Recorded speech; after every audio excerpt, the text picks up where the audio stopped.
Gusto niyo bang matuto sa pagluto ng lechon kawali? Keep watching.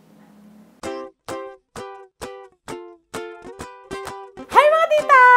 Welcome back sa ating kusina. Today, papakita ko sa inyo ang version ko ng paggawa ng lechon kawali. Sino bang tatanggi sa juicy at crispy na lechon kawali? Lechon kawali. So, simulan na natin. Ang ating mga ingredients ay kailangan natin ng baboy. Mas magandang part yung pork belly. Pwede yung isang buo o yung ganitong hiwa-hiwa na.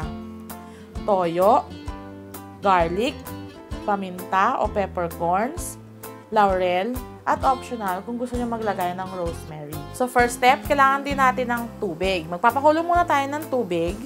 So pag kumukulo na siya, pwede natin ilagay ang ating toyo. Then kailangan din natin ng garlic.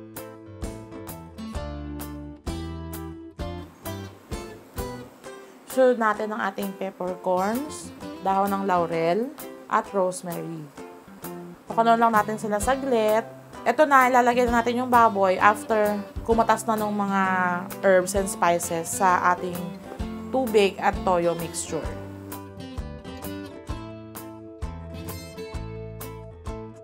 Pakuloan lang natin sila ng mga 10 to 15 minutes. So, after 15 minutes nating napakuluan na yung baboy, papatay na natin siya at i-rest lang natin siya hanggang lumamig. So, parang etong procedure na to, dito na rin din siya na ma-marinate. Ito na, napalamig na natin yung ating baboy. I-transfer na natin siya sa plato. Then, ilalagay natin siya sa fridge. Kaya natin siya lumamig doon. Kung gusto nyo ng mas matagal, pwede 24 hours overnight or 1 hour ang pinakamabilis.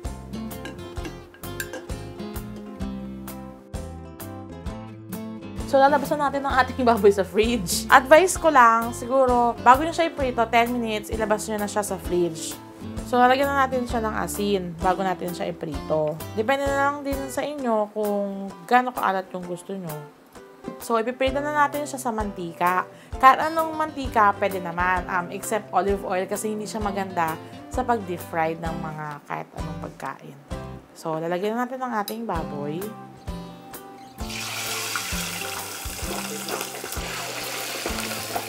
So, dahan-dahan lang ang paglagay kasi talagang puputok siya. So, hintay lang natin siya mag-golden brown at mag-crispy. Balik-balik na rin na lang natin siya.